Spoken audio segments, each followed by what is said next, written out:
Hey everyone, this is in response to Ruth Ann Young's question about hi-hat and bass drum pedal on the drum set.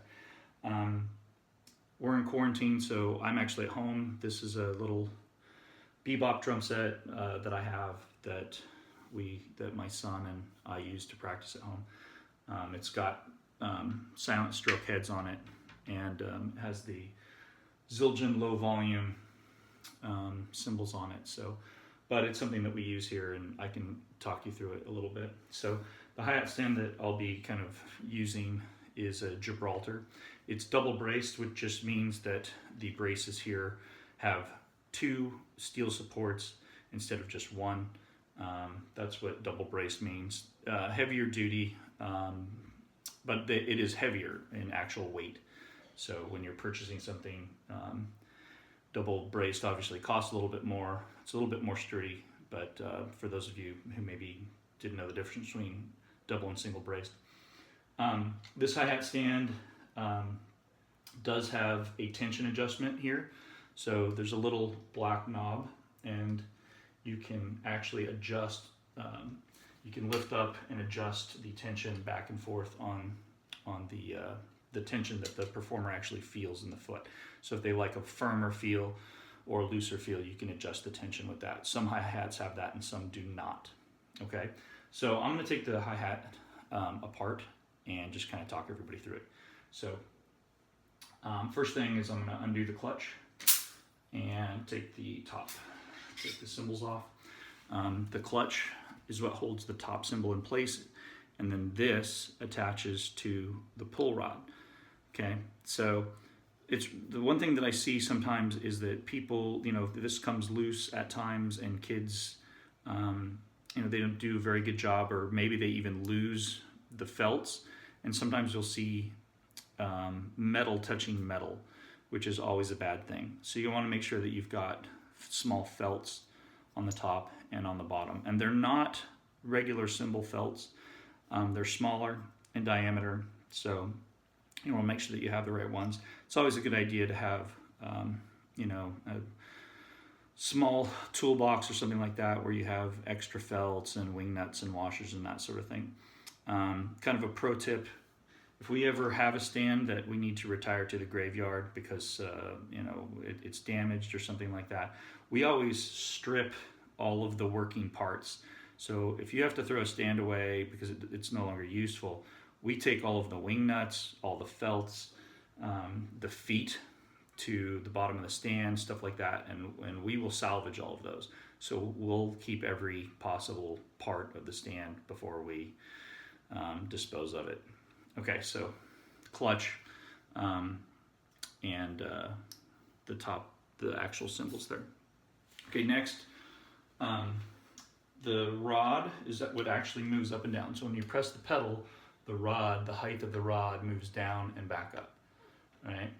This is detachable, and it will work itself loose. Sometimes kids will be playing, and in the middle of rehearsal, they'll press down the pedal, and the hi-hats won't move. And that's actually because when the hi-hat is on and locked in, it'll spin counterclockwise, which is loosening it up. So this is actually threaded, and as it spins counterclockwise, it's actually removing the rod. So the rod itself, now that I've spun it counterclockwise, is no longer attached at the base, and so the pedal is pushing, but the rod is not attached, so it's not going down with the rod, down with the pedal. So now that I've spun it, it's detached, we're pressing the pedal down, but the rod isn't moving, right? So if I take the top part off, and you'll notice that this top section actually has, so there's the rod. The top section, I want to point out, has a memory lock, right? It's really just a piece of metal that you can set and adjust using a drum key, and that way you set it at the exact same height every single time. Thus, a memory lock. It locks in the memory of where that is. So if you have multiple kids who are using it and maybe they're different heights and they use the hi-hat at different heights, then this is going to have to get manipulated, and you're going to want to make sure that they're actually loosening this up and moving it. A lot of kids will move stands without, they'll just force it, and which causes things to strip out. So memory lock, and this is not just on a hi-hat stand, but any stand, like snare drum stand, whether it be drum set height or concert height, or cymbal stands, any stands usually come with some kind of memory lock. Okay, this has a felt on it as well because the bottom hat sits upward, right? And so again, you don't want to lose that felt. You go around to schools and see that the cymbal is sitting on top of the metal, which is obviously metal on metal is going to damage the cymbal. So you're going to want to make sure that you have these larger hi-hat felts. So again, this isn't a standard cymbal felt. This is a hi-hat felt. All right, so that's the top mechanism. So let's talk about the rod as I hit my floor tom. Let's talk about the rod for a moment.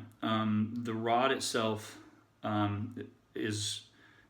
travels down the pipe, and a lot of times we'll see kids who will toss the hi-hat stand into the truck or the bus without breaking it down, without folding the legs up and putting it in a trap case and taking it apart. And the first thing that happens is the way that the hi-hat is shaped, the legs when they fold up are bigger around than the top, and so it actually leans and rests on this little rod. Obviously it's made of metal, but it's very, very thin, and if you put weight on it, it'll bend. And I see bent hi-hat rods all the time visiting schools, and it's a surefire way to turn what is a fairly expensive stand, $100+ and make it useless because of a tiny piece of steel. So something to be careful with when you're moving a hi-hat stand and you're traveling to your jazz band festival or something like that, that you put it in a case or you break it down and just make sure that this rod is taken care of. Okay? So bottom part of the hi-hat stand, they are adjustable in terms of putting the legs out. You actually, if there are two adjustments, now some hi-hats have two and some only have one. This one has two. The hi-hats that only have one adjustment for folding up the legs, it'll always be the top, and those legs, you loosen that up and you simply fold the legs in. Simply. This has been sitting and covered in dog hair and dust, but those fold in, right? So that travels upward and it brings the legs in, and then loosen it back up, slide it back down, and tighten the wing nut, and it's back into place. You'll also notice that this has an adjustment from left to right for the pedal in case there's a stand. Maybe the snare drum stand is in the way, and so you're wanting to move it. So this has two adjustments, so I can actually loosen both up and move the pedal from side to side. That way I can adjust if there's something in the way, or if this also gets used if there's a double bass drum pedal for rock and roll, or any type of like hard rock. They'll put the second bass drum pedal next to the hi-hat for the left foot, and it usually has a mechanism that will go over to play the bass drum. Most of us are not going to have to worry about that. Okay, now the next part of kind of pulling this apart is if you fold this up, you still have the pedal sticking up, and there are usually a couple of rods that are underneath. Usually you can simply just pinch those, pull them up, fold them in, and now it's ready to transport. Okay, so that's the entire hi-hat stand. So I'm going to pull it back apart. I'm going to pull these down, squeeze, and there's two tiny little holes there. Put that down. Loosen up the top wing nut, pull the legs out. Also make sure that it's flush. Sometimes you can actually get it to where, I don't know if you can see this, but that's actually not touching. You're going to want to make sure that that's all the way down and flush with the ground. Tighten those up. Now, put the rod through the top half of the stand.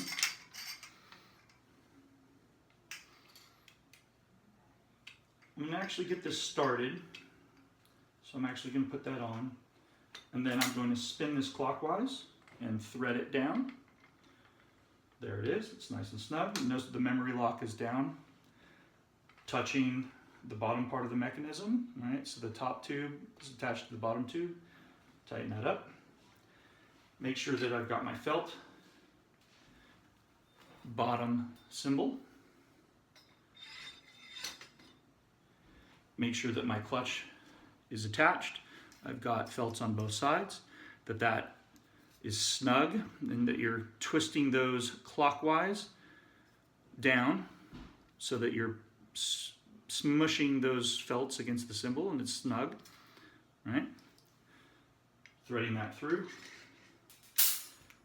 And then you can tighten the wing nut. Now, to adjust the height. So right now the hi-hat is closed. I'm gonna grab a stick. Now, how much do you want this to be open or closed?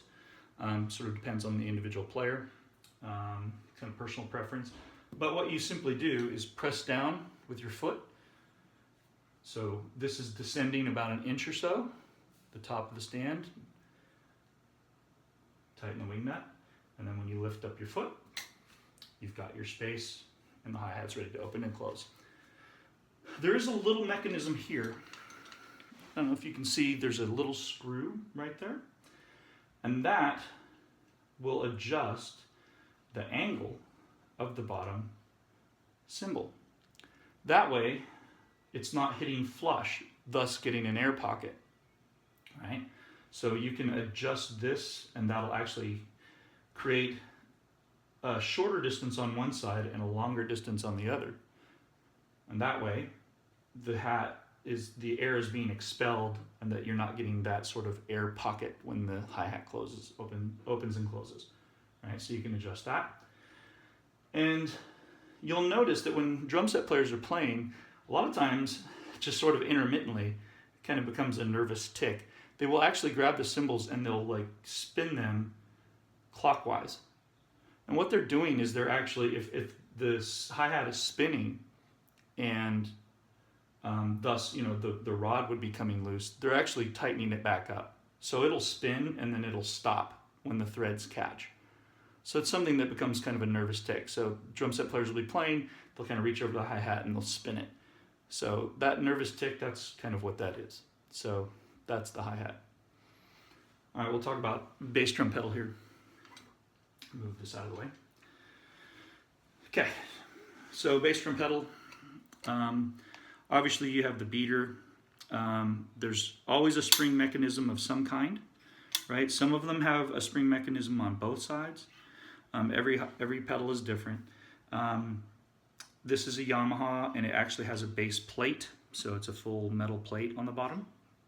Some only have the two thin pieces of metal, the two metal rods that you pinch and that will go on there. Usually, you can adjust the tension using the spring. So this little bolt here, right, the bolt and the nut, that I can tighten or loosen the spring mechanism. There's another bolt on the other side. That's going to keep it in place. So once it's at the right, once you get the right tension, you want to make sure that both nuts on either side of the bolt are snug and that it's pinching and that's not going to move anywhere. What happens is if these are loose, as of course if kids are playing, there's a lot of vibration going on, it's going to loosen up and this might actually fall off, God forbid, and you'll lose all tension entirely and the pedal won't work. And so that's when you get, you know, hey, Mr. Huestis, the pedal is broken. Well, it's not broken. You just lost a 35-cent nut and now a $150 bass drum pedal doesn't work anymore. So keeping things tight, you know, in marching band we call it Wing Nut Wednesday or Tighten Tuesday, or come up with any, you know, saying that you want, but that is we have a weekly rehearsal where we just go through and we kind of double check wing nuts and make sure that they're all tightened up. Every bass drum pedal has some sort of mechanism for pinching the bottom rim of the bass drum. So when you slide this in, it grabs the rim. And then you can tighten that down, and that'll make sure that it stays in place. So on this model, we actually have a wing nut on the side, and that will slowly tighten that space. So if I'm trying to pinch my finger, I'm starting to feel it now, and now it's starting to hurt. And then we can open it back up, loosen that wing nut up, and then the space is there. All right, so that'll keep it in place. Other tricks is, I have seen people put actual strips of Velcro on the bottom of the plate. Then when you put it on your carpet, it'll stay in place, right? So then it won't slide around or move around. If you have a kind of a cheaper model bass drum pedal, sometimes they'll have a tendency to slide around. The heel it'll start to slowly push to one side, and you'll lose contact. So having those Velcro strips sometimes will help. You can adjust the height. This bass drum pedal I'm using in a small 18-inch bass drum.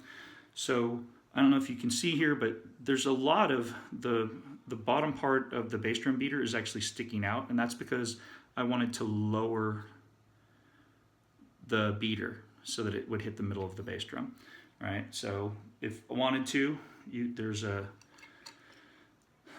using a drum key, you can loosen that up, adjust the height up or down, and make sure that it's hitting dead center in the middle. Okay, and the last thing you'll notice on this bass drum here, I'll move this so that you can see. On my bass drum, because it's an 18, there's an actual little bit of space here. Normally you would clamp it to the actual rim, but this actually has a little metal plate. So taking my claw here, I'm going to slide that on to the metal plate, get it in place, that's where I want it, and then I'm going to tighten up that wing nut, and there she is. She's ready to go. All right, well, I think that's all that I've got. It's quite a long tutorial, but hopefully that's helpful. So you've got your hi-hat and you're ready to go. I'll put a plug in for Remo silent stroke heads. So that's a full functioning bass drum with a silent stroke head. Can't hear it. Ride cymbal with a stick. Pretty quiet, and so it's a nice way to, set up a practice room drum set. If you have an old clunker that you can put together in a back practice room for kids, it's also a way for kids to practice at home, that sort of thing. So you can try those out. Remo silent stroke drum heads and Zildjian LV80, low volume 80. All right, hope that was helpful. Thanks, you guys.